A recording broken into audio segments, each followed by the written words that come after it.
একটা জায়গায় আমি ফোকাস করি যে দিন পালন করতে গিয়ে সবচেয়ে বড় চ্যালেঞ্জটা হচ্ছে, সবচেয়ে বড় চ্যালেঞ্জ সেটা হচ্ছে আল্লাহকে পাওয়া। কি করা? যে আল্লাহর কাছ থেকে আমরা এসেছি সেই আল্লাহকে দুনিয়াতে এবং আখিরাতে পাওয়া, এটাই চ্যালেঞ্জ। আল্লাহকে যে ব্যক্তি পেয়েছে সে দুনিয়ার সব পেয়ে গেছে। আল্লাহকে যে পায় নাই সে আসলে কিছুই পায় নাই, ইহকাল পরকালের কিছুই পায় না। এখন আমরা আল্লাহকে পাবো কিভাবে, এটা বড় প্রশ্ন না? যে আল্লাহর কাছ থেকে, যে জান্নাত থেকে আমরা পৃথিবীতে চলে আসলাম, সেই জান্নাতে যেতে হলে তো আমাকে আল্লাহকে পেতে হবে। আল্লাহকে পেতে হলে আমার কি কি করণীয়, খুব শর্ট করে আমি কয়েকটা পয়েন্টস আপনাদেরকে শেয়ার করছি। 1 নাম্বার, আল্লাহকে পেতে হলে অবশ্যই তার নবী মুহাম্মদ সাল্লাল্লাহু আলাইহি ওয়াসাল্লামকে অনুসরণ করতে হবে। এছাড়া আল্লাহকে পাওয়ার দ্বিতীয় কোনো পথ নেই। আল্লাহকে পেতে হলে অবশ্যই তার নবী মুহাম্মদ সাল্লাল্লাহু আলাইহি ওয়াসাল্লামের আদর্শগুলো জীবনের প্রতিটা ক্ষেত্রে বাস্তবায়ন করতে হবে। চলাফেরা, ওঠা বসা, খাওয়া দাওয়া, ইস্তেঞ্জা করা, মুআমালাত, ব্যবসা বাণিজ্য, অর্থনীতি, সমাজ, রাষ্ট্রক্ষেত্রে আপনাকে মুহাম্মদ সাল্লাল্লাহু আলাইহি ওয়াসাল্লামের তরিকা, আদর্শটাকে ফলো করতে হবে। তাহলে আপনি আল্লাহকে পাবেন ইনশাআল্লাহ। যে ব্যক্তি আল্লাহকে পেয়েছে সে দুনিয়াও পেয়েছে, আখিরাতও পেয়েছে। যে আল্লাহকে পায় নাই, দুনিয়াও বরবাদ, আখিরাতও বরবাদ। 1 নাম্বার তাহলে কি কাজ? আল্লাহ পাকের সর্বশেষ নবী মুহাম্মদ সাল্লাল্লাহু আলাইহি ওয়াসাল্লামকে অনুসরণ করা, তার আদর্শ মেনে চলা, 1 নাম্বার। 2 নাম্বার হচ্ছে 5 ওয়াক্ত নামাজ। আল্লাহকে পেতে হলে নামাজ লাগবে। নামাজ নাই, আল্লাহ নাই।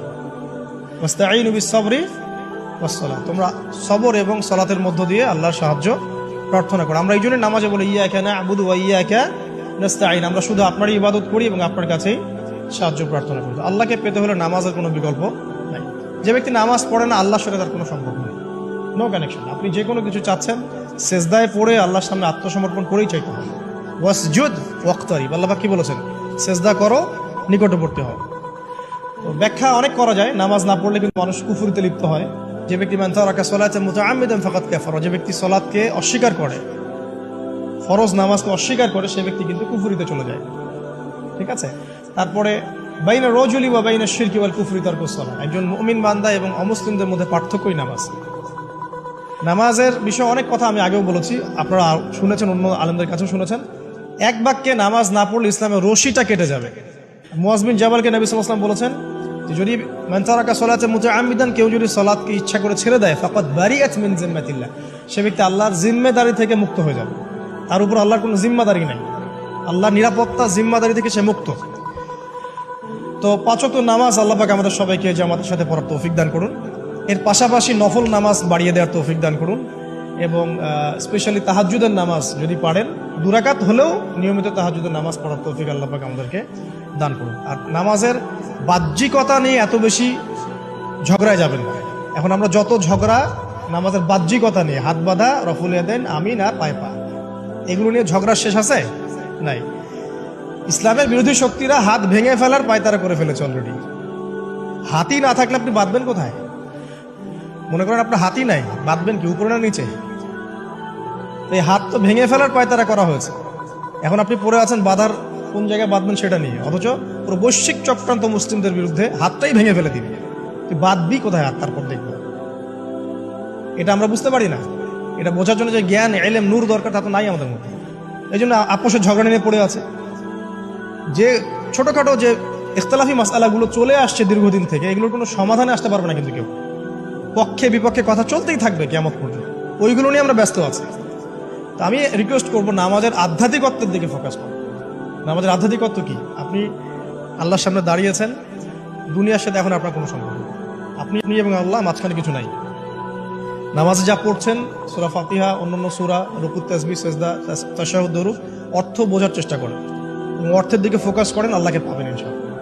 সিজদায়, রুকুতে যখন যাচ্ছেন, আপনি চিন্তা করেন যে আপনি মহাবিশ্বের মহা শক্তিধর আল্লাহ রাব্বুল আলামিনের সামনে মাথা নত করেছেন। আপনি চিন্তা করেন যে আল্লাহ আপনাকে দেখছেন। এখন যখনই মানুষ নামাজে দাঁড়ায়, আল্লাহ পাক তার দিকে দৃষ্টি নিবদ্ধ করেন, এবং যখন মানুষ এদিক ওদিক তাকানো শুরু করে নামাজে, আল্লাহ পাক মুখ ঘুরিয়ে নেন। হ্যাঁ, নামাজে ওই যে আমরা যে ডিজিটাল নামাজ পড়ি না, এখন ডিজিটাল মানে 4 রাকাত নামাজ 4 মিনিটে শেষ।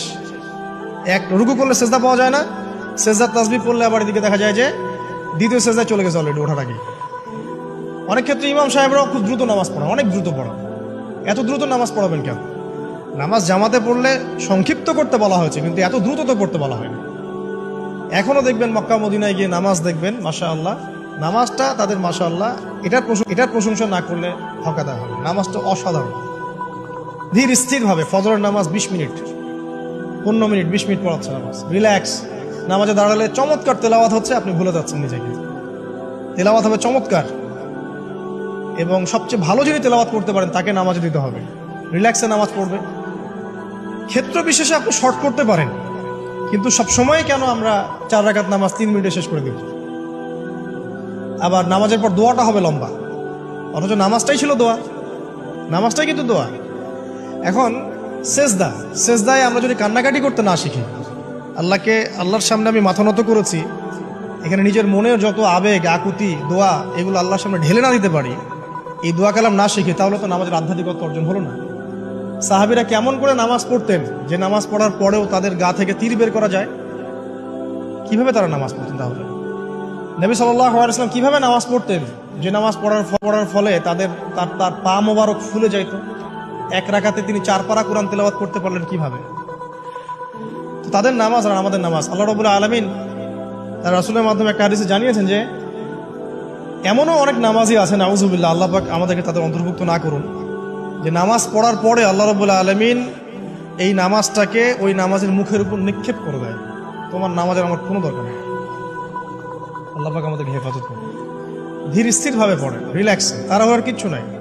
ওমা খালাকতুল জিন্না ওয়াল ইনসা ইল্লা লিয়াবুদুন, শুধুমাত্র আল্লাহর ইবাদত করার জন্যই তো পৃথিবীতে এসেছি। হোক না দোকানটা 5টা মিনিট পরে খুললে কি হবে? হ্যাঁ, জমিতে যান, জমিতে আধা ঘন্টা পরে গেলে কি হবে? যে আল্লাহ পাক আপনাকে বাঁচিয়ে রাখতে পারেন, সে আল্লাহ পাক আল্লাহর পথে সময় দিলে আপনাকে অফুরন্ত রিজিকও তো দিতে পারেন না?